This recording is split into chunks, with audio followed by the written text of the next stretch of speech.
Il a été trahi par ses alliés les plus proches au sein de son parti et marqué comme un traître. Mais il revient 20 ans plus tard en tant que tueur de héros le plus puissant. Zell était l'une des 14 lances de l'Empire qui étaient dans les héros qui combattaient et protégeaient le pays. Mais les choses tournent vite mal lorsque l'empereur les envoie avec une arme mortelle. Sur les 14 héros, 3 meurent au cours du voyage. Alors que 7 d'entre eux courent pour leur vie contre les ennemis les plus forts, Zell et 3 de ses amis n'étaient pas des lâches et se sont courageusement battus contre ces probabilités imbattables, remportant même la bataille pour leur pays.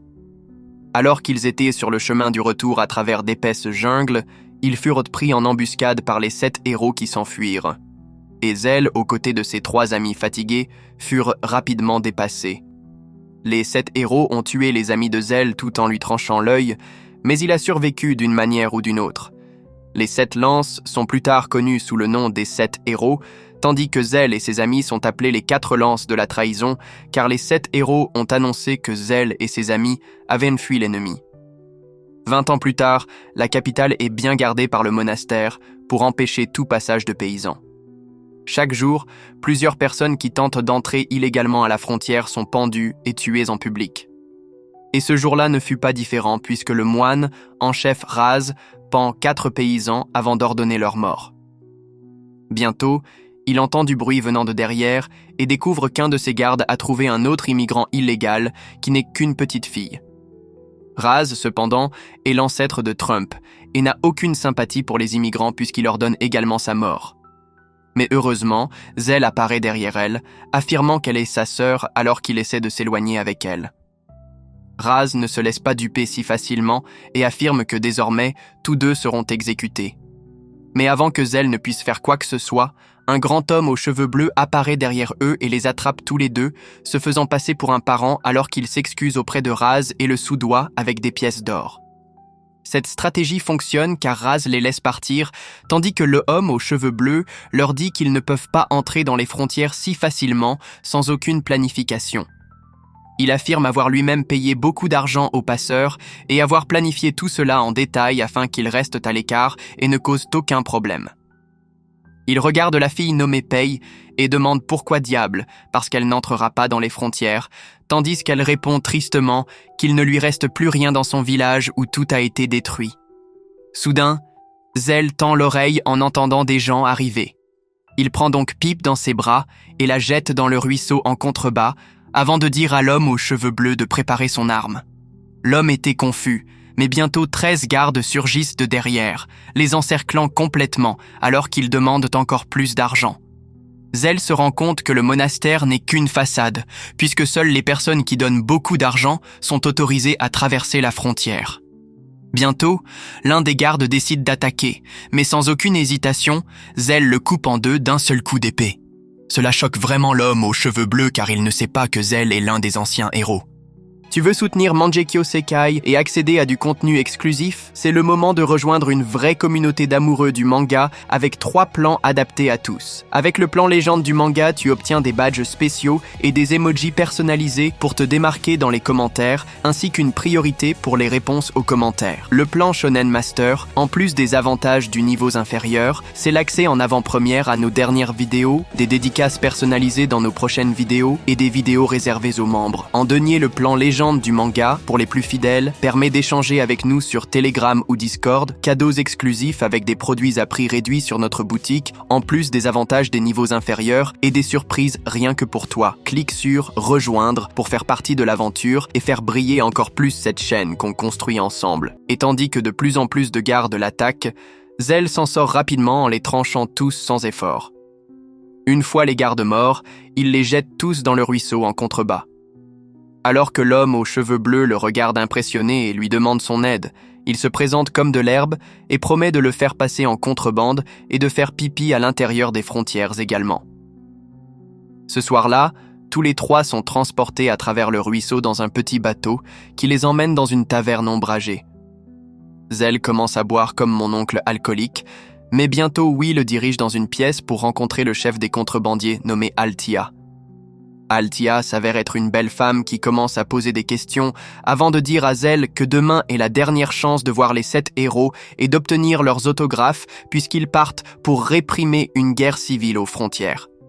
Cela attire l'attention de Zell car il ne veut rien de plus que se venger de ces tueurs au cœur froid. Mais avant qu'il puisse demander quoi que ce soit, un homme entre dans la pièce et prétend que les moines sont dans la taverne avec des armes.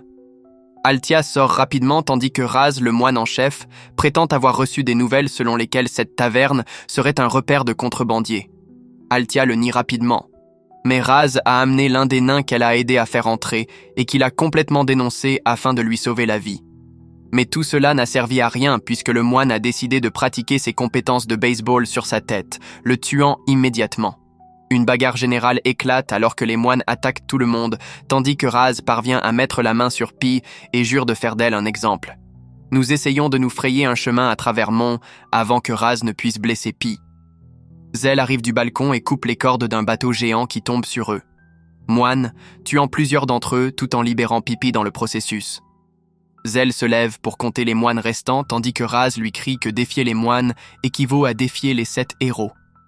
Mais Zell est désolé pour les héros et prétend que c'est un bonus pour lui, car il tue un autre moine d'un seul coup. Raz s'échappe rapidement, et bientôt les sirènes commencent à sonner dans la ville, ce qui signifie que la sécurité a été renforcée. Althea prétend qu'ils devront rester discrets pendant quelques jours maintenant, mais Zell affirme qu'il entrera dans la capitale quoi qu'il arrive, puisque les héros partiront demain. Alta est impressionné par sa détermination et affirme qu'il existe une route secrète que le monastère ne connaît pas et qu'ils peuvent l'utiliser. Bientôt, ils commencent à courir dans les tunnels sombres tout en tuant les petits gobelins qui les attaquent lorsqu'ils émergent bientôt dans une ouverture. À leur grande horreur, un gobelin géant surgit de l'obscurité et leur bloque le chemin.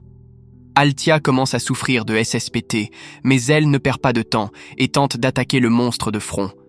Malheureusement, la peau du monstre est trop dure et son épée ne fait rien, tandis que le gobelin attrape Zazel dans ses poings et le frappe contre le mur. Zell reste là, inconscient, tandis qu'Altus commence à paniquer, affirmant qu'ils vont tous mourir. Mais Win n'abandonne pas et lance un anneau métallique sur la tête du monstre, le faisant reculer avant d'utiliser l'anneau pour faire trébucher le monstre. Alors que le monstre tombe au sol, Wyatt commence à chercher une issue de secours. Mais bientôt le gobelin géant se remet sur pied pour le 2e round. Wyatt tire à nouveau son anneau sur la tête du monstre, réussissant à briser la peau dure. Mais cette fois, sa chance tourne et le monstre attrape le cordon et le jette contre un mur, le faisant tomber au sol. Elseria parvient à sauver la vie de Pi, mais elle est maintenant coincée sans aucun moyen de s'échapper. Alors que W pensait que tout était fini, il remarque une lumière vive au-dessus de lui, là où Zell gisait inconscient. En quelques secondes, Zell saute sur la tête du monstre avant de le couper en deux d'un seul coup d'épée. Alti est choqué par la force du garçon, tandis que Zell dit à Wid de se lever car ils ont une merde à attraper. Mais juste au moment où ils étaient sur le point de partir, Zell sent le danger et dit à tout le monde de revenir alors qu'une frappe magique évapore complètement le corps du monstre. Zell est choqué, mais trouve bientôt Raz sur le rebord au-dessus du grand homme qui semble avoir une épée magique avec lui. Il se rend compte que la situation pourrait rapidement devenir incontrôlable et dit à Wade et aux autres de rester en arrière pendant que Raz explique que cet homme était aussi un contrebandier avant, mais maintenant, il travaille pour eux. Le grand homme reprend alors son épée lorsque Zell imite une fée attachée aux manches, hurlant de douleur, ce qui créait ses attaques magiques. L'homme balance son épée, créant une frappe aérienne, mais Zell intercepte courageusement l'attaque et la coupe en deux, surprenant à la fois Raz et son tueur supérieur. Zell commence à pleurer comme une petite chienne après cela, leur criant d'arrêter d'utiliser l'épée, ce qui déroute White et Althea. Mais les gens remarquent également que la fée semble souffrir énormément à chaque fois que les attaques magiques sont utilisées. Raz se moque de Zell et dit à l'homme de terminer le travail. Mais l'homme range son épée, affirmant qu'il a été payé pour s'assurer qu'il ne puisse pas atteindre son navire. Et maintenant, ils sont trop tard pour attraper le navire, ce qui signifie que son travail est terminé. Raz le supplie immédiatement de rester et lui propose encore plus d'argent pour neutraliser complètement Zell. Alors l'homme accepte et sort à nouveau son épée, attaquant Zell de toutes ses forces, provoquant l'effondrement de la grotte. Zell descend à un niveau inférieur de la grotte, où il se relève blessé pour trouver Raz debout, qui prétend qu'il sait que la race de Zell tire son énergie de la lune. Mais à ce niveau de la grotte, il ne peut plus voir la lune, ce qui signifie qu'il est fichu. Immédiatement, un groupe de gardes surgit avec des armes et l'entoure complètement avant de l'attaquer ensemble. Zell reprend rapidement ses esprits et esquive les attaques sans effort avant de porter un coup d'épée à l'un des gardes qui parvient à peine à le bloquer. Zell semble impressionné et se rend compte que ses gardes sont définitivement forts, tandis que les gardes sont effrayés par l'incroyable force de Zell. Raz leur dit d'attaquer à nouveau, mais cette fois, Zell esquive rapidement et atterrit devant eux, forçant Raz à courir. Zell le poursuit tandis que les gardes le suivent, mais avant qu'il ne puisse attaquer, Zell enfonce son épée dans le sol, provoquant l'incendie de sa zone environnante avec un feu violet qui fait immédiatement fondre tous les gardes en un désordre de métal fondu et de parties du corps brûlées. Raz est trop choqué pour parler et demande comment Zell a pu être au courant d'un piège dont même lui n'était pas au courant. Mais Zell répond calmement qu'il a visité cet endroit plusieurs fois dans le passé. Il le jette par la porte suivante et entre où il trouve un autre grand prêtre assis près d'une statue. Zell le contourne calmement et s'approche de la statue, tandis que le prêtre lui crie de reculer, car même les 7 héros ne sont pas autorisés à venir ici, car c'est le lieu de repos d'Erdnak, le serviteur des héros qui s'est sacrifié pour protéger la ville en créant un cercle magique. Après que les 4 lances de la trahison aient trahi le royaume et aient été tués par les 7 héros, Zell en rit alors qu'il commence à parler doucement à la statue d'Erdnak, affirmant qu'un grand homme comme lui est appelé aujourd'hui un serviteur des héros. Il se souvient du moment juste avant que les 14 héros ne partent pour leur dernière expédition, mais Zell est allé avec Urgniak dans les grottes souterraines pour s'assurer que la ville était correctement défendue, tandis que les 13 autres héros sont allés de l'avant dans la forêt pour affronter l'ennemi. Des larmes coulent sur les yeux de Zell alors qu'il dit à la statue d'Urgniak que l'homme qu'il pensait être son meilleur ami riait le plus lorsque Zell et 3 autres de ses amis étaient mis en pièces après l'embuscade. Il a crié que ces Tarij voulaient juste s'approprier toute la gloire de la victoire.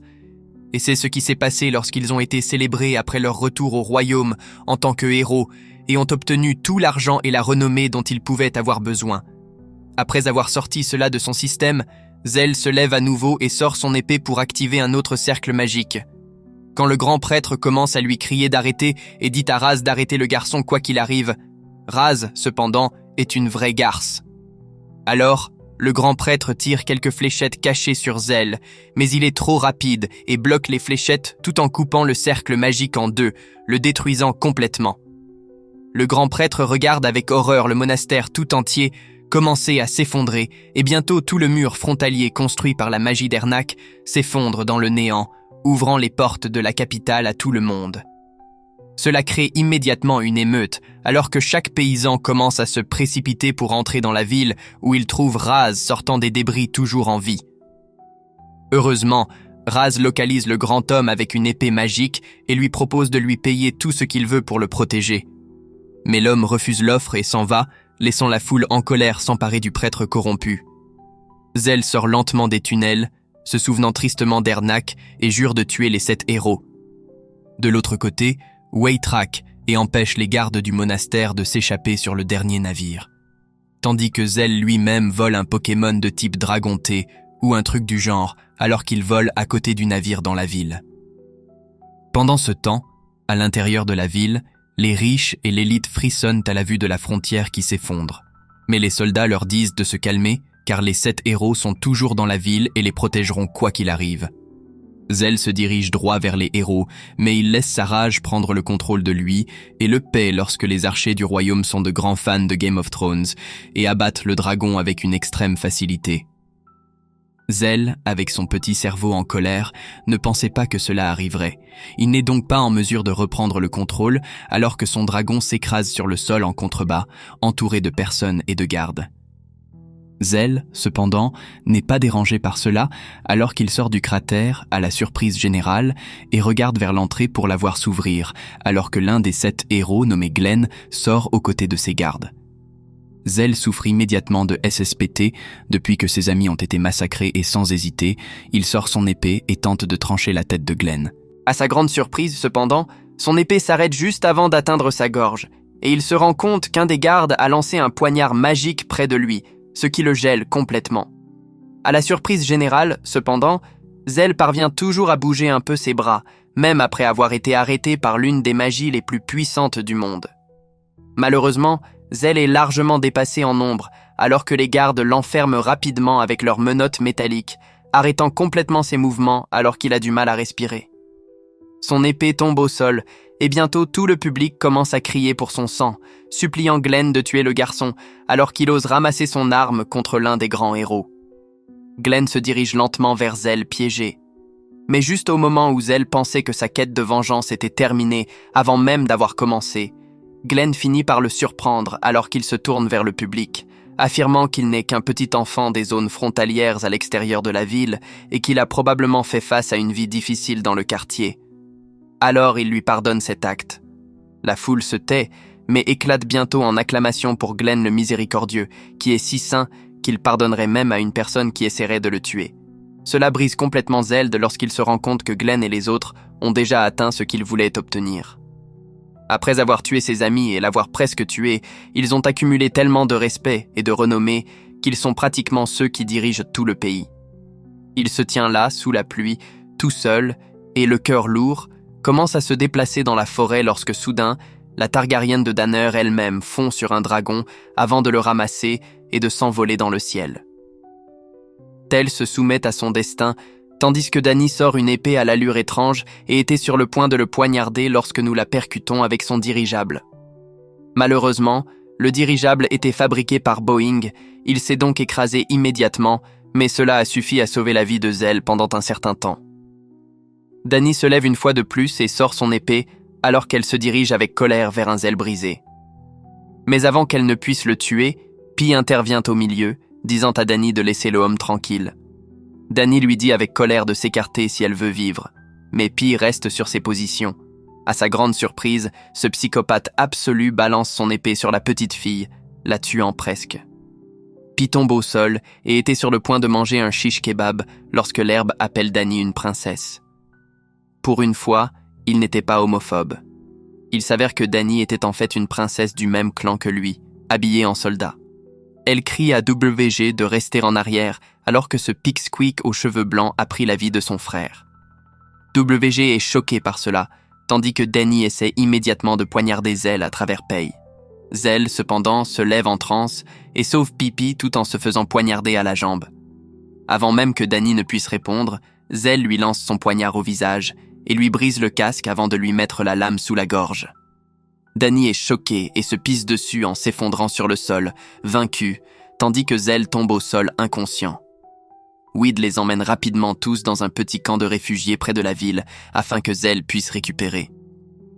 Mais Dany ne s'en soucierait pas car elle prétend qu'il a tué son frère Krat, le chef du clan, ce qui signifie qu'il doit mourir.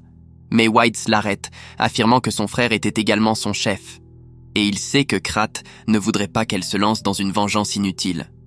Zell entend tout cela et se lève avant de lui lancer son épée et de lui dire de le tuer.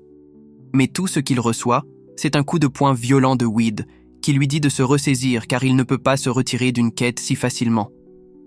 Il se tourne ensuite vers le dragon et lui dit de se calmer également, car il pense que Zell peut les aider à retrouver sa sœur aînée qui est allée dans un royaume voisin pour négocier la paix, mais a été kidnappée en chemin.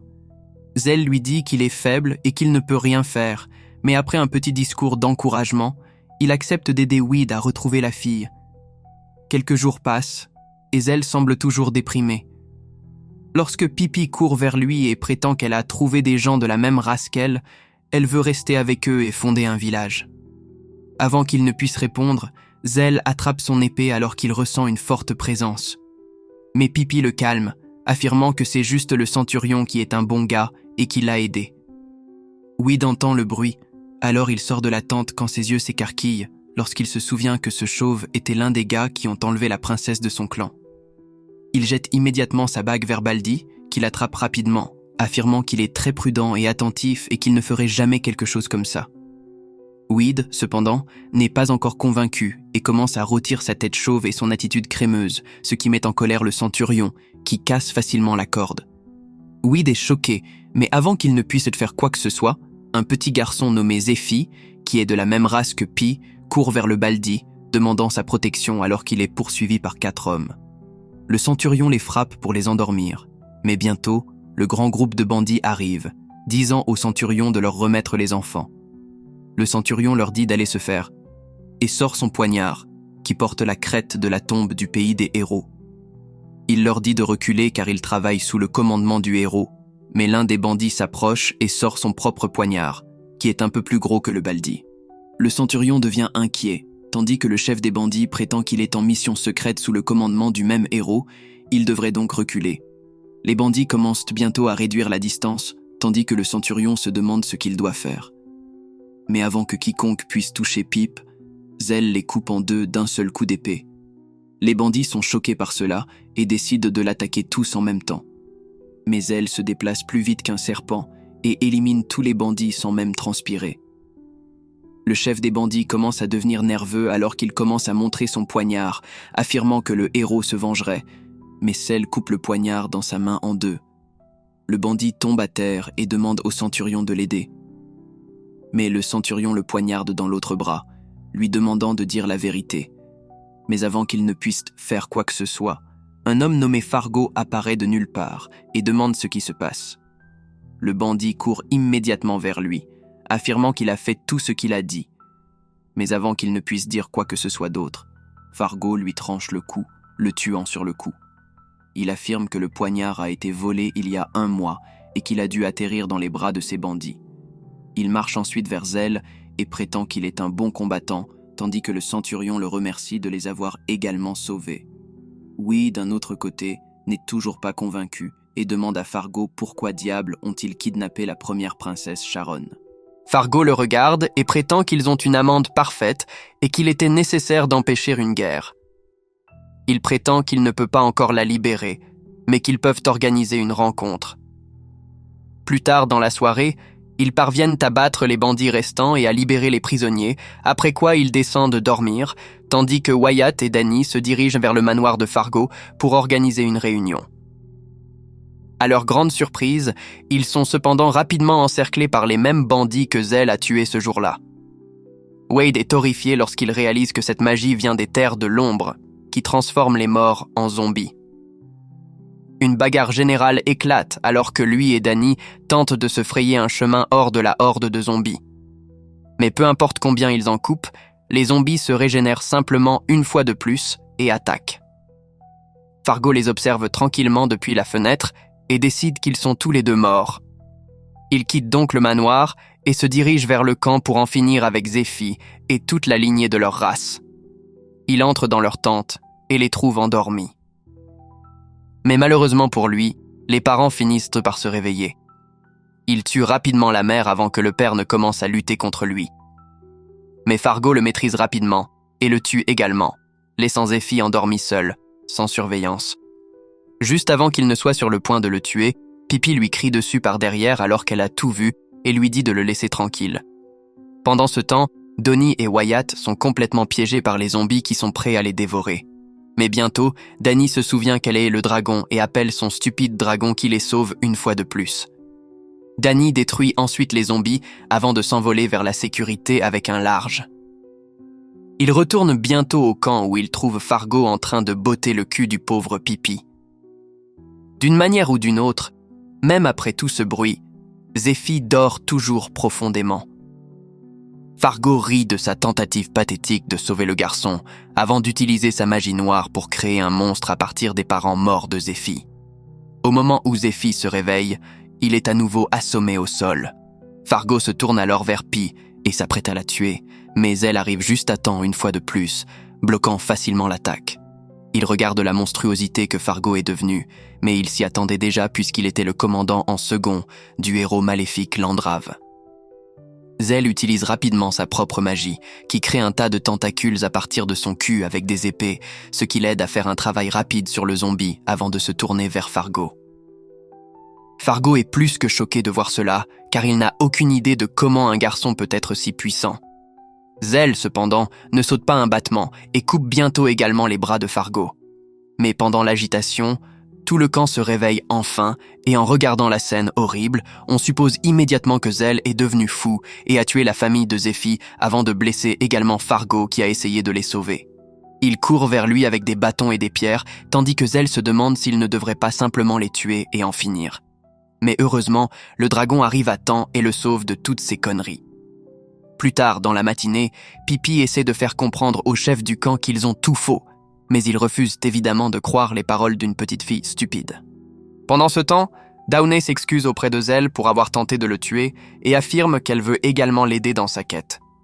Peu de temps après, ils partent sur le dos du dragon directement vers le château de Lra pour le coincer et obtenir des informations sur Sharon. Mais Landgrave semble avoir alerté ses gardes et ils ont formé une mini-armée entourant le château. Au moment où ils sont repérés dans le ciel étoilé sombre, la brigade des dragons se met immédiatement en mouvement, poursuivant Zell et son groupe tandis que les archers se préparent à lui tirer dessus. Comme si cela ne suffisait pas, les gardes décident d'appeler les gros canons et bientôt une énorme machine d'artillerie émerge du château. Weed est choqué de voir cela, mais Zell regarde la machine avec nostalgie alors qu'il se souvient de l'époque où lui et Landgrave étaient jeunes et avaient été chargés de créer cette arme magique à partir de zéro. À cette époque, l'Empire était au bord de la ruine à cause des attaques ennemies, et cette arme était leur dernière ligne de défense. Landgrave était l'architecte en chef de l'arme, tandis que Zell, l'épéiste le plus fort du pays, était censé protéger cet endroit des raids ennemis. De retour dans le présent, la brigade des dragons commence à les poursuivre directement dans la ligne de tir de l'artillerie, tandis que les archers tirent sans relâche sur eux.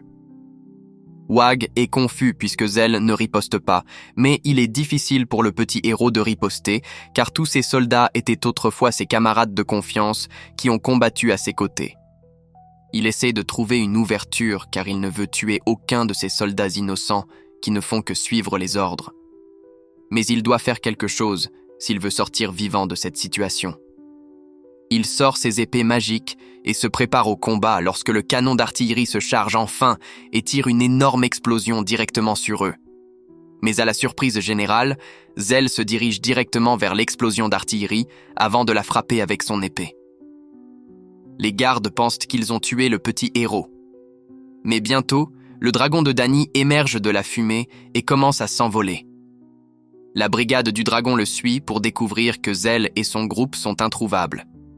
Réalisant cela, le château entier est plongé dans le désarroi, tandis que tout le monde commence à rechercher ces rebelles. Mais Zell connaît tout le château sur le bout des doigts, puisqu'il y a passé beaucoup de temps, et trouve le passage secret en un rien de temps. Mais alors qu'ils courent dans les passages étroits, ils finissent par se retrouver face à face avec le centurion chauve qui se dresse sur leur chemin. Confus puisque seuls les alliés les plus proches de Landgrave connaissent cette voie secrète, Zell et les autres attrapent leurs épées et disent aux Baldi de s'écarter. Mais à leur grande surprise, un petit Zotanitis se met à pleurer en prétendant avoir vu quel genre de monstre était Fargo et a honte d'admettre qu'il a travaillé pour lui pendant si longtemps. Il prétend que Landgrave et Fargo planifient quelque chose de très maléfique et qu'il ne peut plus le soutenir. Il affirme également qu'il est celui qui a capturé la princesse Sharon et l'a amenée au sanctuaire. Wade se met en colère et l'attrape par le cou, mais Zell lui dit de se calmer. Centurion promet de les emmener à l'endroit où il a laissé les filles et les habille toutes les trois d'un costume de jeune fille. Bientôt, il les conduit à travers une série de tunnels pour atteindre une grande porte où un groupe d'hommes masqués lui dit de laisser les filles avec eux. Cette fois, cependant, Baldi leur dit d'appeler Fargo car il veut lui parler. Effrayés par le grand homme chauve, les hommes masqués retournent rapidement chercher Fargo avec eux, qui sort lentement avec un bras blessé. Il se rend compte que quelque chose semble être entré dans le cerveau du centurion, alors qu'il commence à se demander ce qu'il faisait avec les filles et veut le voir par lui-même. Il commence à pleurer et révèle qu'il a vu Fargo tuer les parents de Zephy au camp, mais Fargo est intelligent et commence à le manipuler comme mon ex. Il affirme que les parents de Zephy étaient des ennemis du royaume. Il a donc été forcé de le tuer. Le Baldi semble manquer de cerveau ainsi que de cheveux, car il le croit immédiatement et dit à Zell et aux autres que ce n'était qu'un malentendu. Fargo réalise immédiatement que les intrus sont là et poignarde le centurion 2 fois dans le corps, mais avant qu'il ne puisse achever le Baldi, Zell entre en action et bloque l'attaque. Fargo recule alors que Zell saute vers lui, mais il parvient à bloquer l'attaque du petit héros au dernier moment. Réalisant que dans son état de faiblesse, il lui serait difficile d'affronter Zell, il décide de lui tendre un piège et lui propose de conclure un marché. Zell, cependant, n'est pas d'humeur et prétend qu'il va le tuer ici même et ensuite ramener les jeunes filles à leur place. Fargo, cependant, rit comme un fou avant de révéler qu'il a transformé presque toutes les filles en zombies vivants.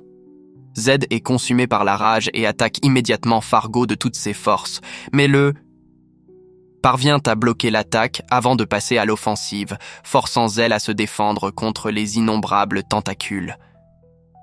Zell est repoussé une fois de plus, tandis que Weed lui dit d'utiliser ses propres épées noires contre ce monstre.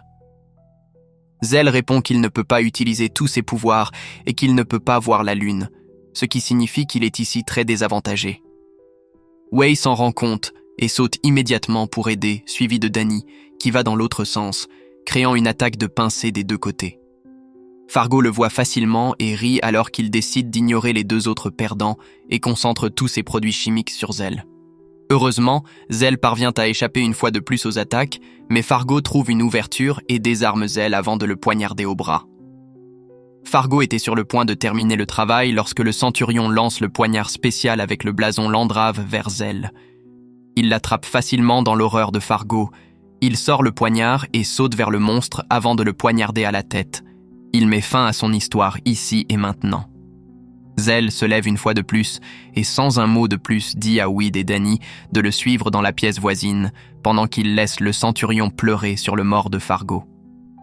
Bientôt, ils entrent dans le coffre-fort intérieur où se trouve le sanctuaire et ils aperçoivent Landrave debout là avec les scientifiques de masse, tandis que Sharon la princesse est attachée à un autel, tandis que d'étranges tentacules aspirent sa force vitale. Zell commence à faire ce qu'il fait le mieux, c'est-à-dire trancher quiconque s'approche de lui, tandis que les scientifiques tremblent de peur. Landrave, cependant, ne semble toujours pas trop inquiet lorsqu'il leur dit de continuer leur travail.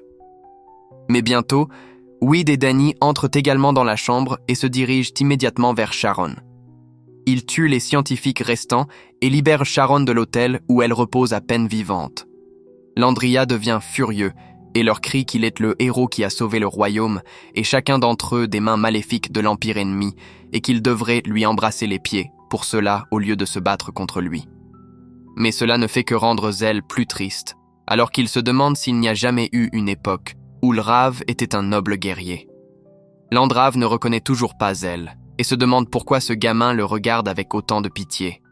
Mais avant qu'il ne puisse comprendre qui il était, Zell l'attaque d'un coup rapide. Landrave, cependant, est beaucoup plus rapide qu'il n'y paraît car il esquive les attaques avec quelques mouvements de singe et atterrit au sol. Zell tente d'attaquer une fois de plus, mais Lrav bloque son coup avec sa propre épée et le repousse. Il se moque de Zell, affirmant qu'il n'est pas assez fort pour lui faire face, tandis que Zell maudit le fait qu'il ne peut pas voir la lune en ce moment. Cette fois, Landrave passe à l'offensive et tente d'attaquer Zell, qui esquive la frappe avant de bloquer également un coup de pied puissant. Landrave lance immédiatement quelques poignards que Zell évite de justesse, mais Landrave continue de pousser et de forcer Zell à reculer avec un barrage d'attaque. Landrave se rend compte qu'il doit faire quelque chose de minable, alors il sort secrètement un autre poignard et parvient à trancher Zell dans le dos. Mais avant qu'il ne puisse célébrer, Landrave se rend compte que même lui a été blessé au cours du processus. En colère face à ce manque de respect, Lrav jette toute prudence au vent et attaque Zell de front. Mais cette fois, Zell prend le dessus et le frappe dans le dos. Il sait que Landrave fonce tête baissée dès qu'il se met en colère, alors il le provoque encore plus, ce qui finit par fonctionner puisque Landrave fait tapis pour porter un coup, mais reçoit des coups sur son corps à plusieurs reprises. Cela se transforme en un bain de sang total alors que Zell et Landrave s'attaquent encore et encore sans interruption lorsque soudainement Lrav se rend compte que ces attaques lui semblent familières. Il recule et demande où il a appris ces mouvements. Mais dès que Zell reprend sa position, Lrav est obligé de se rappeler qu'il est l'un des héros qu'ils ont tués pour se sauver. Zell profite de cette confusion et utilise le choc de Lra contre lui alors qu'il lance une attaque spéciale, poignardant Lrav sur tout le corps. Lrav tombe au sol, tandis que Zell se force à terminer le travail. Landgrave n'en croit pas ses yeux et demande comment diable Zell a réussi à rester en vie alors qu'il a été coupé en morceaux et jeté d'une falaise. Mais Zell refuse de répondre et tente le coup fatal. Juste avant qu'il ne puisse porter le coup final, un groupe de jeunes guerrières en armure émerge et bloque ses attaques avant de l'encercler de tous côtés. Zell est trop fatigué pour se battre et s'effondre au sol. Alors que Lrav lui demande avec impatience le secret de sa jeunesse même après 20 ans, Zell se rend compte que Lrav utilisait toutes ces femmes demi-humaines pour inverser son vieillissement. Alors que Lrav dit aux scientifiques qu'ils ont reçu le spécimen parfait pour faire leur expérience, il demande aux scientifiques de mettre l'insecte maudit sur lui, ce qui fera de lui un esclave. Mais avant qu'il ne puisse faire quoi que ce soit, Zell finit par devenir fou, alors qu'un groupe de tentacules noirs émerge de son corps, tuant les scientifiques autour de lui. Landrav se rend compte qu'il y a quelque chose qui ne va pas et ordonne aux guerriers de le tuer. Mais Zell se contente de rire et de tabasser la femme comme un plouc américain moyen. Landrav commence à crier comme une chienne, disant aux femmes guerrières de tuer le monstre. Mais Zell s'en sort rapidement et les renvoie à la cuisine. Landrav est horrifié par ce spectacle, mais avant qu'il ne puisse s'enfuir, un rocher géant tombe du plafond et l'écrase en dessous. Zell rit comme un psychopathe complet, alors qu'il inflige la mort et la destruction à tout le monde autour de lui, faisant même peur à Wide et Danny. Mais sa colère ne s'adresse qu'à Landrav. L'un des scientifiques ne sait pas lire une pièce et demande s'il pourrait faire des expériences sur lui, et Zell répond en le coupant en deux. Landrav n'arrive pas à croire que cela lui arrive et rampe sur le sol tandis que Zell lui dit qu'il est tout aussi gros qu'avant, ce qui rendrait beaucoup plus facile de le tuer. Landrav supplie pour sa vie, mais Zell lui arrache le bras, affirmant qu'il n'y aura aucune pitié pour lui. Landrav décide à nouveau de manipuler Zell en lui rappelant toutes les fois où ils se sont battus ensemble et se sont entraidés. Mais contrairement à mon ex, Landrav n'est pas très doué, ce qui entraîne sa mort, car Zell fait de lui du fromage suisse en le poignardant sur tout le corps. Wide et Danny regardent avec horreur Zell regarder le corps sans vie de Landra, affirmant qu'il en reste encore 6 autres. Mais bientôt ses pouvoirs s'estompent et il tombe au sol, inconscient. Danny l'attrape rapidement et se rend compte que son corps est trop maigre et faible. Elle commence à paniquer, mais sa sœur aînée lui dit de ne pas s'inquiéter, car Zell survivra à cela. Selon elle, il a fini par perdre le contrôle de ses pouvoirs et en libérer une grande quantité d'un coup, mais il devrait récupérer avec suffisamment de repos. Ce fut un soulagement, mais les problèmes ne semblent pas s'arrêter car la grotte commence à céder et l'eau d'un lac voisin commence à se précipiter à l'intérieur des couloirs. Danny porte immédiatement Zell sur son épaule, court vers la sortie, suivi de Wide et Sharon. Et sur le chemin, il repère également le centurion, qui n'arrive toujours pas à se remettre de la mort de Fargo et finit par mourir dans les tunnels qui s'effondrent. D'une manière ou d'une autre, Wyatt et Danny se frayent un chemin à travers le système complexe de grottes et trouvent leur dragon avant de se lancer à nouveau dans le ciel pour courir aussi loin que possible. Les gardes regardent le dragon s'élever dans le ciel, ce qui les perturbe, et ils commencent rapidement à chercher Landrav dans le château, ce qui donne à Zell et à son groupe suffisamment de temps pour disparaître dans les montagnes. Quelques jours passent après cela, et les soldats ne parviennent toujours pas à retrouver Lrav dans tous les décombres. Une réunion est organisée entre les hauts fonctionnaires où il est officiellement déclaré que Lrav est mort et que ses funérailles auront lieu dans la ville même. La ville entière entre en deuil, tandis que le cortège de Landra traverse les rues de manière magnifique, tandis que les roturiers jettent des fleurs et pleurent pour lui. Pi et Alia regardent tout cela depuis la touche, sans connaître les derniers développements. Mais lorsqu'ils réalisent que Langrav est mort, ils poussent un soupir de soulagement, espérant que cela signifie que Zell et les autres sont vivants et en bonne santé. À leur grande surprise, Weed, déguisé en moine, les retrouve dans la ruelle et les ramène à la cachette où Zell se rétablit. La cachette s'avère être une grotte au fond de la forêt sur la montagne, où ils trouvent Zell, Danny et Sharon en train de se reposer. Pei saute sur Zell avec des larmes dans les yeux et demande pourquoi il a l'air si petit. Zell lui-même ne sait pas exactement ce qui s'est passé, mais promet qu'il reviendra bientôt à la normale. Le lendemain matin, il les emmène dans un lieu sacré où il a combattu contre vent et marée il y a 20 ans avec ses camarades soldats et héros et a été trahi. Soudain, il entend le cortège funèbre de Landra arrivant à cet endroit même, ce qui le remplit d'effroi et de colère car cet endroit est sacré pour lui et va maintenant être ruiné. Mais il se contrôle et recule, tandis que les soldats jurent de se venger des traîtres qui ont tué leur héros. Il regarde son groupe et leur dit qu'ils devraient tous le quitter maintenant, car il est un ennemi de tout le royaume qui sera traqué chaque jour de sa vie. Mais malgré tout, il ne va pas s'arrêter et tuer les 6 héros restants. Cette nuit-là, ils ont tous un sommeil agité alors qu'ils se demandent quoi faire ensuite. Mais Althea, Dany et Paye décident tous de rester avec Zell pour le meilleur et pour le pire, tandis que Weed décide de rentrer pour pouvoir emmener Sharon en sécurité et la protéger. Le royaume tout entier semble être en état d'alerte depuis que le roi a convoqué une réunion des 6 héros restants et leur a dit d'être à l'affût de ce tueur de héros qui a assassiné Landgrave. L'un des héros nommé Barrister devient un peu trop nerveux car il se rend compte que son territoire est très proche de l'Raves et que le traître entrera probablement dans sa zone ensuite. Il renforce immédiatement la sécurité et ordonne une chasse à l'homme tous azimuts pour retrouver le traître.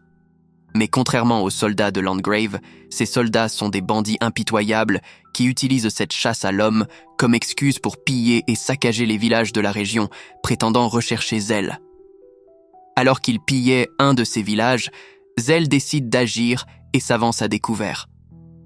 Les soldats sont d'abord confus, ne pensant pas que cet enfant puisse avoir une quelconque importance, mais l'un des soldats reconnaît les cheveux blancs et l'œil effrayé. Ils attaquent tous elle en même temps, mais il les élimine rapidement d'un seul coup avant d'avancer.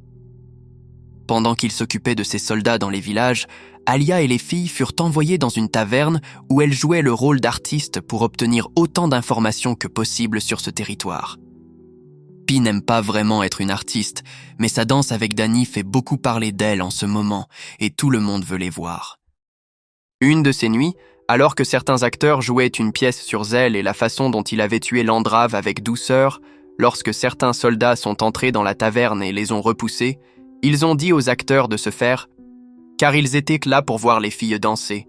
Mais avant que le soldat ne puisse blesser l'un des acteurs, Dany se met immédiatement en mouvement et bloque son coup.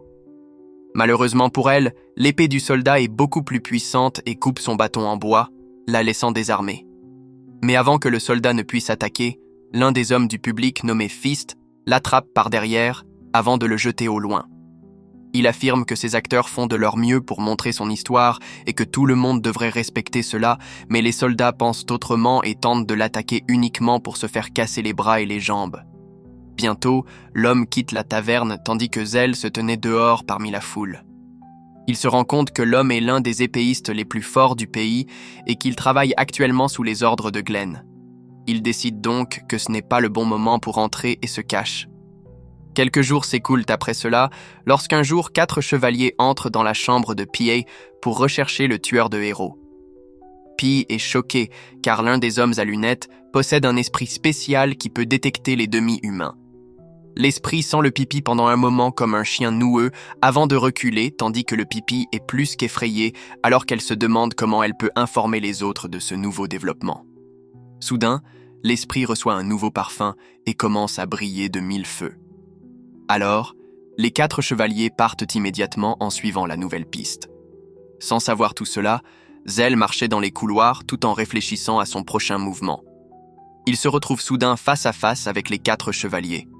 L'esprit commence à briller intensément, indiquant que c'est l'homme qu'il recherchait.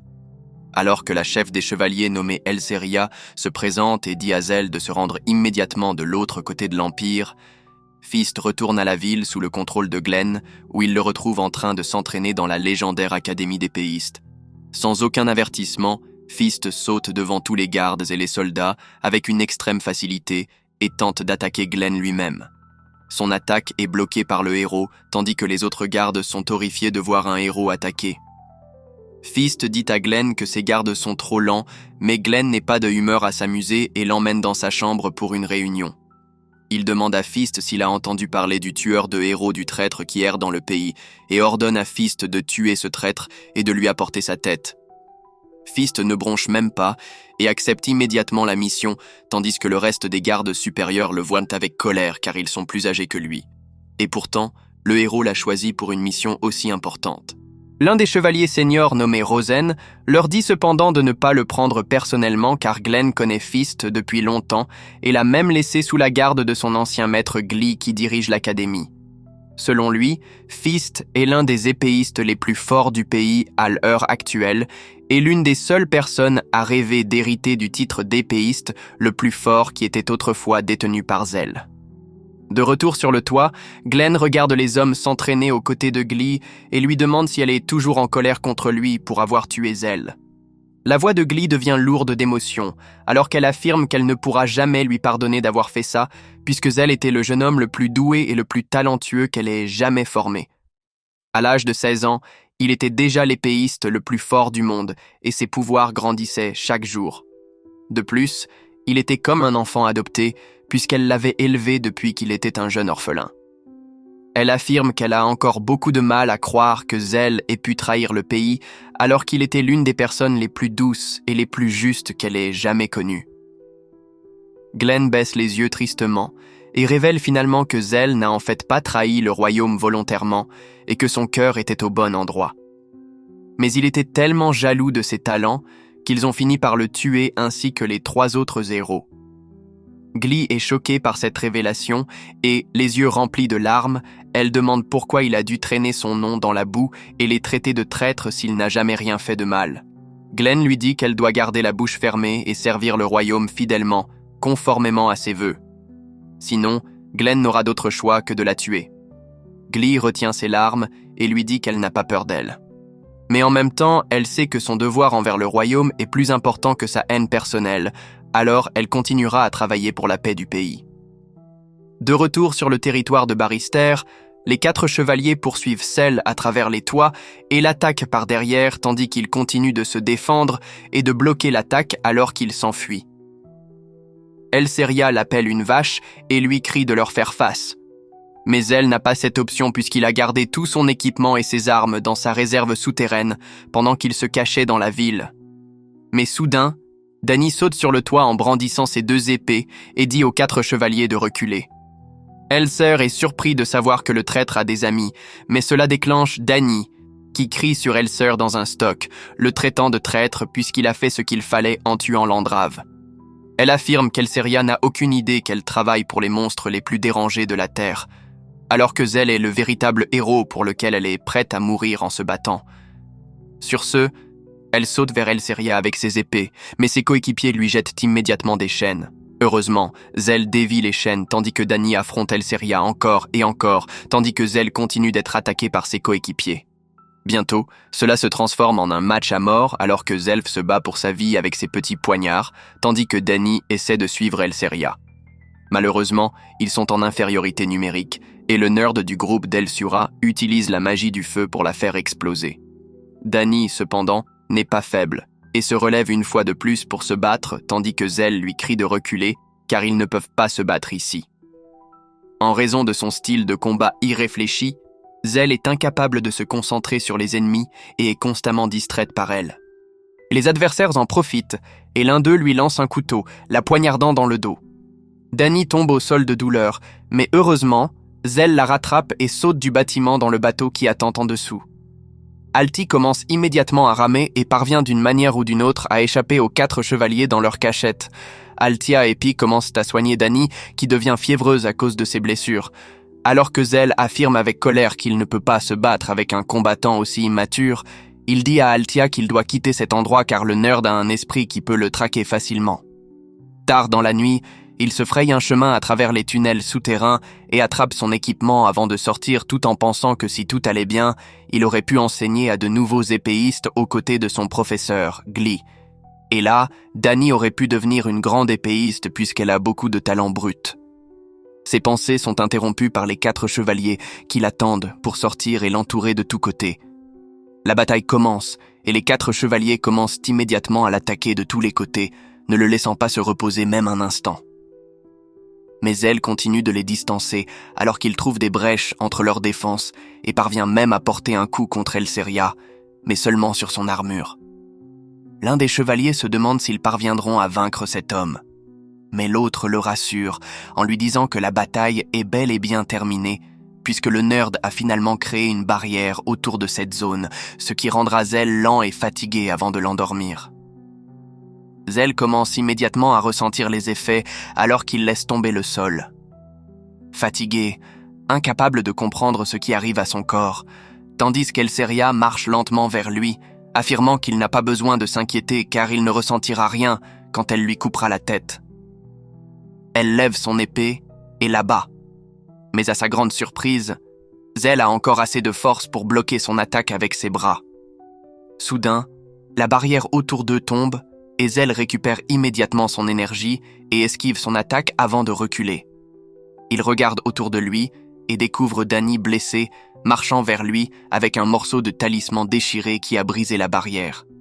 Dany rejoint immédiatement la bataille où elle est attaquée par l'un des chevaliers, mais elle bloque le poignard et se tient courageusement aux côtés de Zell. La bataille recommence alors qu'Elseria attaque celle qui bloque et esquive ses attaques, alors qu'il se rend compte qu'il n'est toujours pas complètement rétabli. Il regarde Dany car elle pourrait avoir besoin de son aide. Mais à sa grande surprise, Dany semble avoir appris de son erreur et se bat beaucoup plus prudemment cette fois. Ils se regroupent une fois de plus et tout semble bien se passer lorsque soudain les murs derrière eux explosent et Dany finit par être gravement blessé. Zell est tout aussi confus que les 4 nuits où il voit des flèches enflammées pleuvoir du ciel alors que les gens ordinaires courent vers la sécurité. Elseria réalise immédiatement qu'il s'agit de l'œuvre de Barrister qui est tellement paranoïaque qu'il a décidé de raser cette ville afin de retrouver son assassin potentiel. Heureusement, cette petite distraction donne à Zell suffisamment de temps pour s'enfuir de la scène aux côtés de Dany en lieu sûr. Il pose Dany par terre pour vérifier son état, mais il se rend compte que son état est assez mauvais. Elle semble avoir cassé plusieurs os et même son pouls est très faible. Des larmes coulent sur ses yeux alors qu'elle lève les yeux vers Zell et lui demande si elle a bien fait. Zell lui prend immédiatement la main et lui dit de se détendre car elle a fait un travail incroyable et qu'il est très fier d'elle. Cela lui apporte un peu de réconfort, mais ses blessures sont très graves et elle commence bientôt à lutter pour rester en vie. Zell lui crie de contrôler sa respiration et de se battre pour sa vie. Mais petit à petit, son corps s'affaiblit tandis que la force vitale commence à s'épuiser. Val se rend compte qu'elle est pratiquement morte lorsqu'elle cesse complètement de répondre. Alors, dans un dernier effort, il sort son épée et la lèche avec sa langue, faisant couler du sang dans sa bouche. Immédiatement après, il embrasse Dany sur les lèvres, transférant une partie de sa force vitale dans son gosier. Mais je pense que c'était juste une excuse pour passer à l'action. Des larmes commencent à se former dans ses yeux, tandis qu'il prie Dieu pour que sa technique fonctionne. Et à sa grande surprise, Dany commence à se tordre de douleur sur le sol. Mais cela signifie quand même qu'elle est en vie.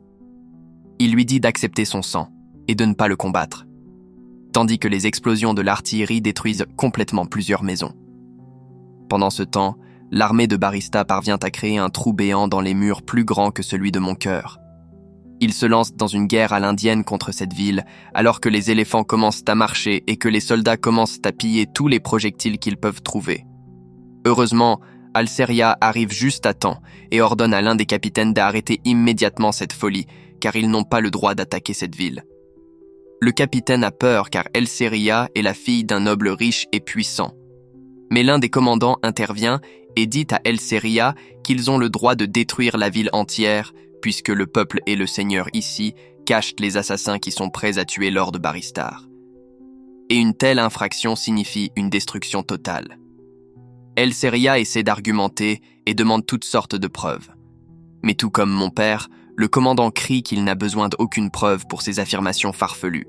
Il promet de raser cette ville et d'exécuter son seigneur dès qu'ils mettront la main sur lui. Elseria est choquée et se demande pourquoi diable un héros nommerait un commandant aussi vil et barbare. Le commandant, quant à lui, rit simplement et dit à Elser et à son groupe de se retirer et de regarder à distance sans interférer. Son armée les détruira également. Après cela, le commandant ordonne à son armée d'avancer vers le manoir du seigneur et de le démolir brique par brique avant d'amener le seigneur à lui. Les soldats entrent immédiatement en action, alors qu'ils commencent à avancer tandis qu'Elseria crie à son groupe qu'ils ont besoin d'un plan pour surmonter ce problème. Pendant que cela se passait, Zell était toujours assis avec Downey, espérant qu'elle reprenne conscience. Et à sa grande surprise, Dany finit par tousser et ouvre les yeux, remerciant Zell de lui avoir sauvé la vie. Zell ressent une vague de soulagement lorsqu'il se lève et lui dit d'attendre que la lune se lève car cela lui donnera l'énergie dont elle a besoin, Et une fois qu'elle sera reposée, elle devrait venir le chercher car il pourrait avoir besoin de renforts dans ce combat. Pendant ce temps, les soldats commencent à détruire la ville avec leurs éléphants et à tout brûler, alors que les enfants et leurs mères courent dans tous les sens, se demandant pourquoi un héros qui est censé être leur sauveur veut tant les tuer.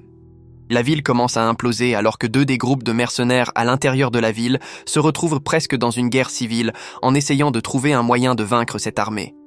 Alors qu'Elseria se sent complètement impuissante lorsqu'elle se souvient que Dany lui a dit que les héros qu'elle essaie de défendre sont de vrais monstres. Le commandant et le capitaine regardent tous deux la destruction d'en haut. Mais le commandant n'est toujours pas satisfait du niveau de destruction causé. Il ordonne donc aux troupes de faire du porte-à-porte dans chaque maison et de commencer à les punir pour avoir laissé un rebelle rester à l'intérieur de la ville. Elseria n'arrive pas à y croire, alors que les soldats commencent à tuer des hommes et des femmes innocents dans toute la ville. Elle tente d'aider un enfant et sa mère, mais elle est arrêtée par les membres de son groupe qui prétendent qu'elle ne peut rien faire ici. Des larmes coulent sur ses joues, alors qu'elle lutte pour se libérer et sauver la vie de cet enfant.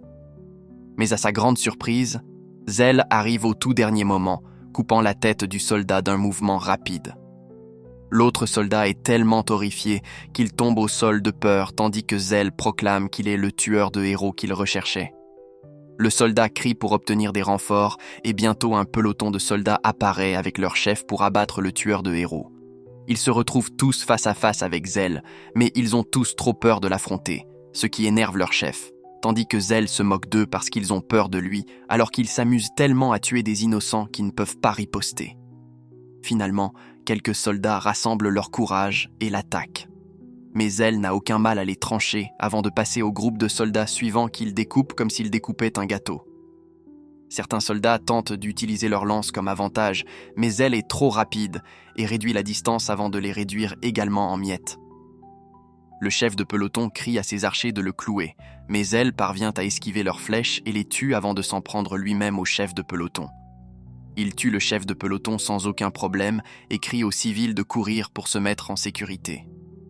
Pendant ce temps, Elseria parvient à arrêter la guerre civile entre les 2 groupes de mercenaires puisqu'elle connaissait les 2 chefs et a aidé à les faire entrer clandestinement dans le centre-ville. Elle parvient à les unir et avec les civils armés, ils décident de riposter contre l'armée du héros. De retour au front, le capitaine est confiant quant à ses chances de gagner puisque Zell n'est qu'un homme contre une armée massive et il n'y a aucun moyen pour lui de sortir vivant de cette bataille. Malheureusement, il entend bientôt parler de la contre-attaque des civils et sa confiance commence lentement à disparaître. Partant d'Alia, les 2 groupes de mercenaires commencent à percer les rangs ennemis tandis que les civils utilisent des boucliers pour se protéger des flèches. Elseria et son groupe remarquent que Zell à lui seul a complètement renversé le cours de la bataille et qu'il est très proche de briser le moral des forces ennemies. Mais ils se rendent également compte qu'il commence à être fatigué.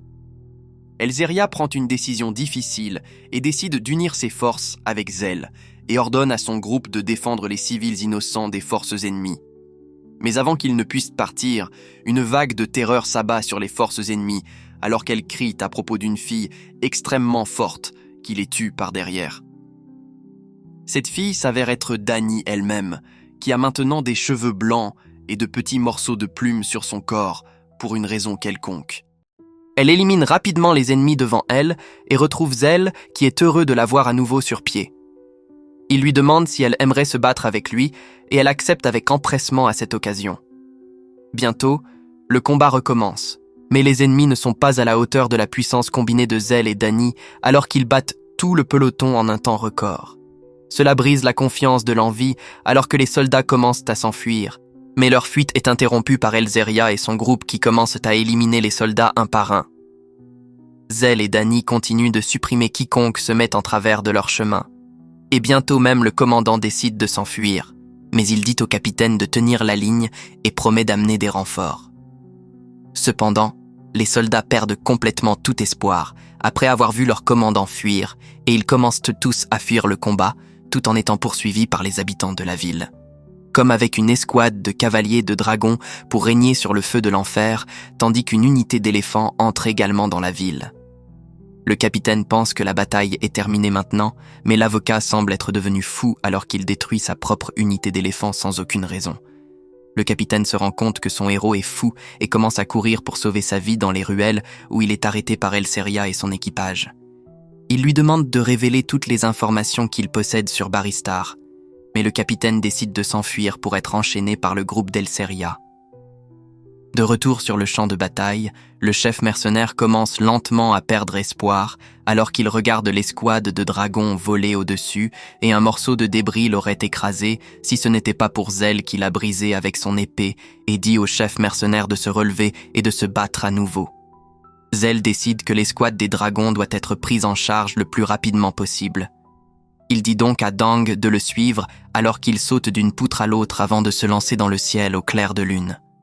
Soudain, un groupe d'épées magiques apparaît de son corps, alors qu'il s'occupe rapidement de plusieurs cavaliers de dragons à la fois. Tout le monde est choqué par ce spectacle, et les cavaliers de dragons sont remplis de peur, et ils ne savent même pas contre quel genre de monstre ils se battent. Dany entre également dans l'action, alors qu'elle prend le contrôle d'un des dragons et commence à tuer quiconque oserait se mettre sur son chemin.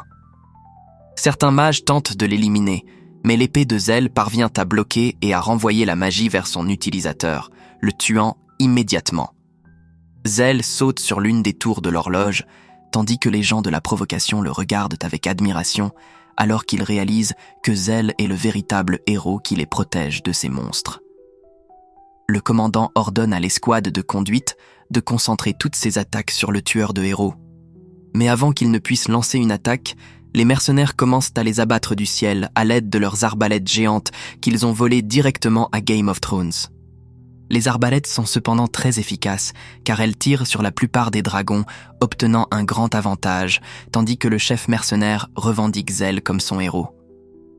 Au début, les habitants sont choqués, mais ils se joignent bientôt à leur voix, alors qu'ils chantent pour Zell comme leur héros, alors que la bataille fait rage. Mais Zell ne s'en soucie pas vraiment, car il se concentre sur la bataille et commence à s'occuper du reste de l'escouade de dragons avant de sauter sur le dragon que Dany chevauchait. Le commandant réalise une fois de plus qu'il n'est pas de taille face à Zell et décide de fuir après avoir ordonné aux hommes de continuer à se battre pendant qu'il reçoit des renforts supplémentaires. Cela ne s'est évidemment pas bien passé avec les soldats qui ont immédiatement perdu la volonté de se battre, tandis que Zell les démantelait un par un. Le commandant se rend compte qu'il n'y a qu'une seule façon de gagner le combat, et c'est de prendre le contrôle de l'un des navires de guerre créés par Glenn, qui est caché dans la ville.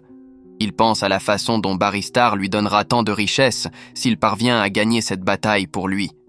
Mais avant qu'il ne puisse atteindre l'endroit où le navire était caché, le navire lui-même a commencé à flotter dans les airs, tandis que le capitaine était suspendu à une corde. Le commandant se rend compte que le capitaine a dû se faire prendre et qu'il a déjà tout raconté à Elseria et à son équipage. Baristar, de son côté, n'a aucune idée de ce qui se passe et pense qu'un de ses hommes a déjà capturé le vaisseau amiral de Glenn et l'amène maintenant à Baristar. Cela lui donne beaucoup d'options car il peut simplement réduire toute la ville en poussière et en cendres maintenant, sans aucune crainte d'endommager le navire. Il se souvient comment sa demande de créer son propre cuirassé a été rejetée sans aucune explication, même si Glenn en a construit un pour lui-même sans aucun problème. Cela a vraiment affecté Baristar qui a commencé à détester Glenn pour toujours se comporter comme s'ils n'étaient pas égaux, alors qu'en réalité, ils sont tous les deux des héros. Il se souvient du moment dans la forêt où les 7 héros étaient blottis autour d'un feu de camp, alors qu'il se demandait comment les 4 héros avaient réussi à sortir vivants de sa bataille. Glenn affirme que Zell est un gars qui a déjà fait face à de nombreuses épreuves impossibles, mais qui a réussi d'une manière ou d'une autre à remporter la victoire, le tout avec le sourire aux lèvres. Soudain, il se demande ce qu'ils feront s'il parvient à remporter cette bataille impossible. Langra affirme que Zell est un bon ami et qu'il ne dira probablement pas au roi que les héros restants se cachèrent dans la forêt. Mais Glenn n'en est pas si sûr et affirme qu'ils doivent être préparés au cas où. Zell parvient également à sortir de cette bataille. Pendant qu'il traversait cette crise, Zell coupait ses hommes à gauche et à droite et se dirigeait vers son château flottant. Les cavaliers mages tentent de l'arrêter avec leur magie, mais Dany parvient à les esquiver tous avant que Zell ne les coupe avec ses épées magiques. Baristar remarque finalement que Zell vole droit vers lui et décide de le faire exploser du ciel à l'aide de son méga-canon. Mais heureusement pour Zell, l'objectif de Baristar est similaire à celui que j'essaie de faire en pissant dans le pot, alors que je suis ivre. Elseria se rend compte que Barrister a complètement perdu la tête et demande à son coéquipier d'armer le cuirassé, car ils vont essayer de détruire le château de Barrister depuis le ciel. Elle s'excuse auprès de son équipage de les avoir entraînés dans cette situation, car en suivant ses ordres, ils vont attaquer un héros du pays, ce qui est un très gros crime, mais son équipage prétend qu'ils s'en sortiront d'une manière ou d'une autre, et c'est elle qui devrait faire face au plus gros des dégâts, puisqu'elle est une noble bien connue. Elle sourit en affirmant que cette tactique impitoyable va certainement nuire un peu à la position de son père, mais son père l'a élevée pour lutter contre l'injustice, ce qui est exactement ce qu'elle fait. Elle leur ordonne d'armer le canon immédiatement, et une fois que tout est prêt, elle donne l'ordre de tirer. Immédiatement, une épée géante émerge du cuirassé, qui tire une attaque éclair extrêmement puissante, qui détruit quiconque sur son passage, tout en endommageant gravement le château flottant. L'avocat est choqué de voir que le cuirassé tire sur lui alors qu'il pensait en avoir le commandement. Et cela le brise vraiment, car il commence à pleurer et ordonne une contre-attaque. L'artillerie du château tire en retour un coup de foudre. Mais heureusement, le cuirassé est beaucoup plus rapide et parvient à échapper à l'attaque de quelques centimètres.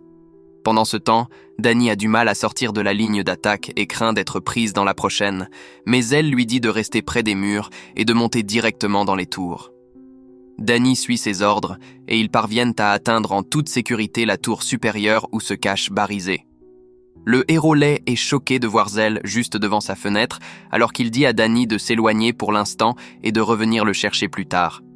Sans perdre une seconde après cela, Zell saute du dragon et utilise ses épées pour briser la fenêtre et entrer dans sa forteresse. Barristar, cependant, parvient à s'échapper de cette zone et commence à courir dans les escaliers, essayant de trouver un endroit où se cacher, tout en se rappelant que Zell était toujours là pour l'aider, mais il l'a quand même tué de sang-froid.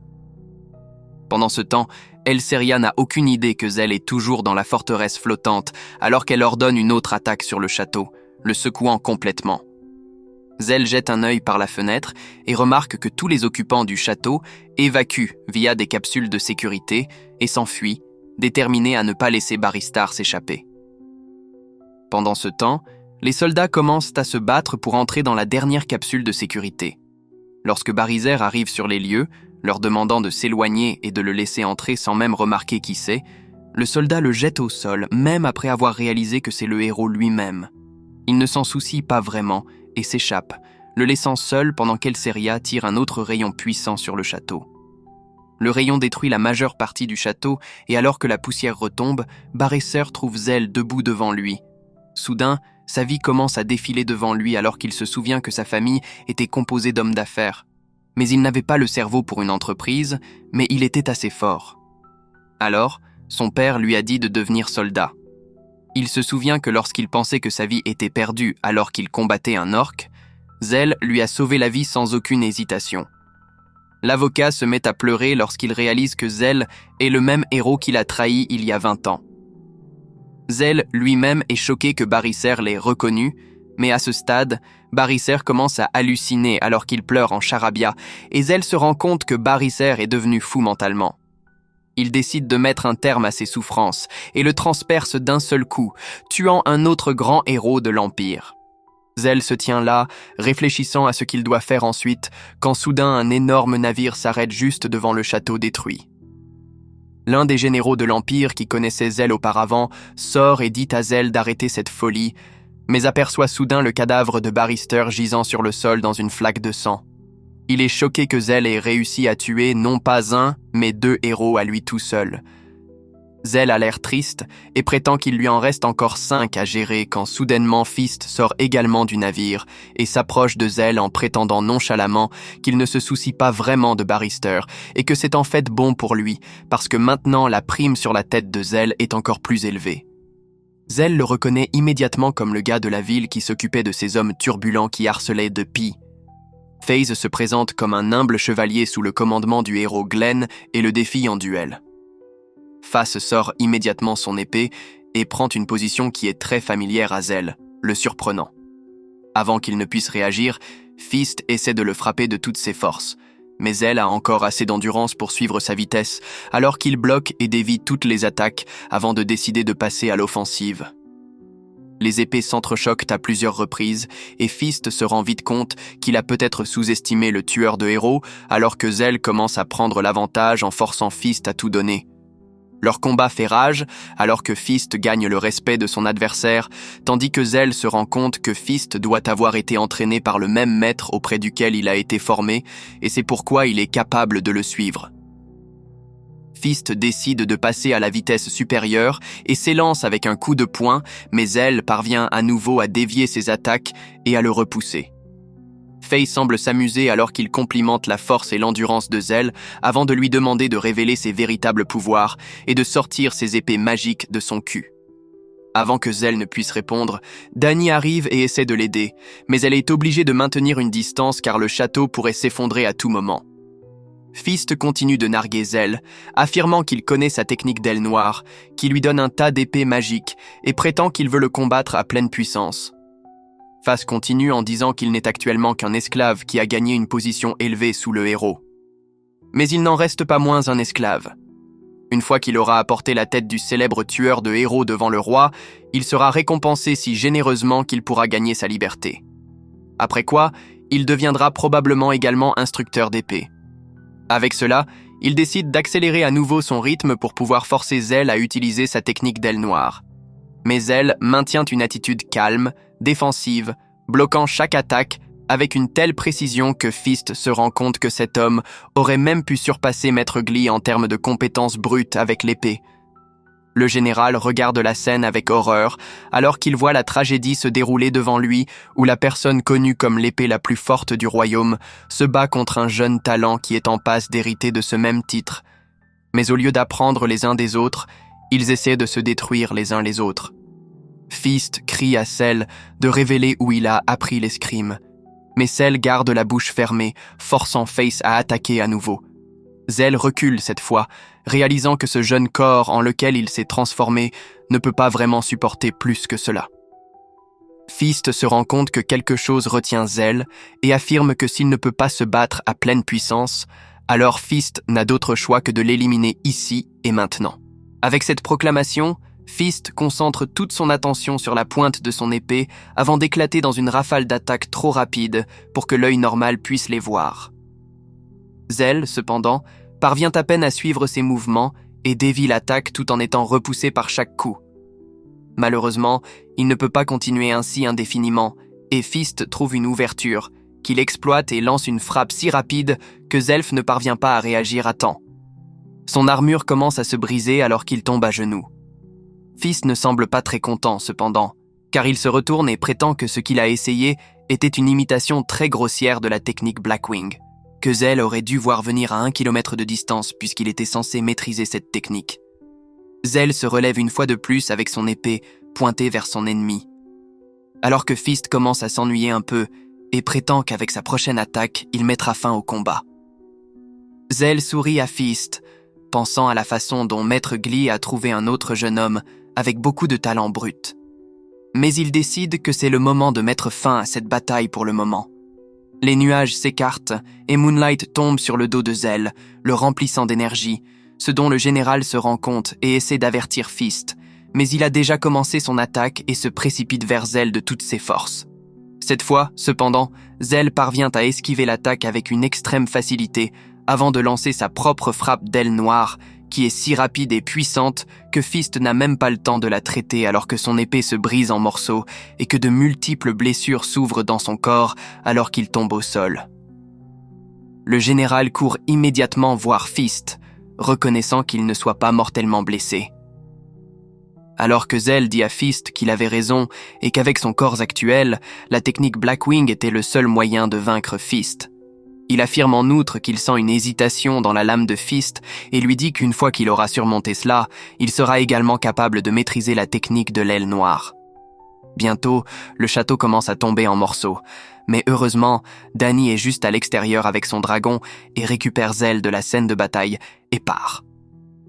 Le général dit à Fist de se ressaisir, mais Fist semble s'être effondré mentalement lorsqu'il réalise que Blackwing est un coup mortel en un coup, mais il est toujours en vie, ce qui signifie que Zell a réellement fait preuve de pitié envers lui et l'a laissé vivre. De retour en ville, Un autre petit noble des environs décide de profiter de la lutte de pouvoir et se précipite à l'intérieur de la ville avec ses gardes, où le chef mercenaire a érigé un drapeau avec 4 épées en l'honneur du héros de Zelda. Le noble leur crie de baisser le drapeau et de se rendre, car le drapeau indique qu'ils sont avec le traître en tant que tueur de héros. Les civils refusent ouvertement ces demandes, affirmant que ce drapeau est celui du véritable héros qui les a protégés. Mais le noble décide de prendre les choses en main et envoie sa montagne de soleil avec son marteau pour abattre le drapeau et tous ceux qui se mettent en travers de son chemin. L'homme s'est approché du drapeau et s'apprêtait à frapper l'un des civils. Mais elle arrive au bon moment, coupant son marteau en 2 morceaux et détruisant également son armure dans le processus. Tout le peloton de soldats commence à trembler dans ses bottes à la vue de l'homme qui a combattu seul une armée. Le noble tente de les pousser en avant pour une bataille, mais son propre fils décide de déposer les armes, forçant le reste d'entre eux à s'enfuir également. Toute la ville célèbre le retour de son héros, mais elle n'affiche même pas un sourire alors qu'il s'approche du mât du drapeau et le coupe pour que le drapeau... Les civils refusent ouvertement ces demandes, affirmant que ce drapeau est celui du véritable héros qui les a protégés. Mais le noble décide de prendre les choses en main et envoie sa montagne de soleil avec son marteau pour abattre le drapeau et tous ceux qui se mettent en travers de son chemin. L'homme s'est approché du drapeau et s'apprêtait à frapper l'un des civils. Mais elle arrive au bon moment, coupant son marteau en 2 morceaux et détruisant également son armure dans le processus. Tout le peloton de soldats commence à trembler dans ses bottes à la vue de l'homme qui a combattu seul une armée. Le noble tente de les pousser en avant pour une bataille, mais son propre fils décide de déposer les armes, forçant le reste d'entre eux à s'enfuir également. Toute la ville célèbre le retour de son héros, mais elle n'affiche même pas un sourire alors qu'il s'approche du mât du drapeau et le coupe pour que le drapeau tombe. Il sait que si les soldats voient ce drapeau, ils harcèleront encore plus les citoyens de cette région. Et avec cela, il s'assoit à nouveau derrière Dany et part au clair de lune vers sa prochaine aventure.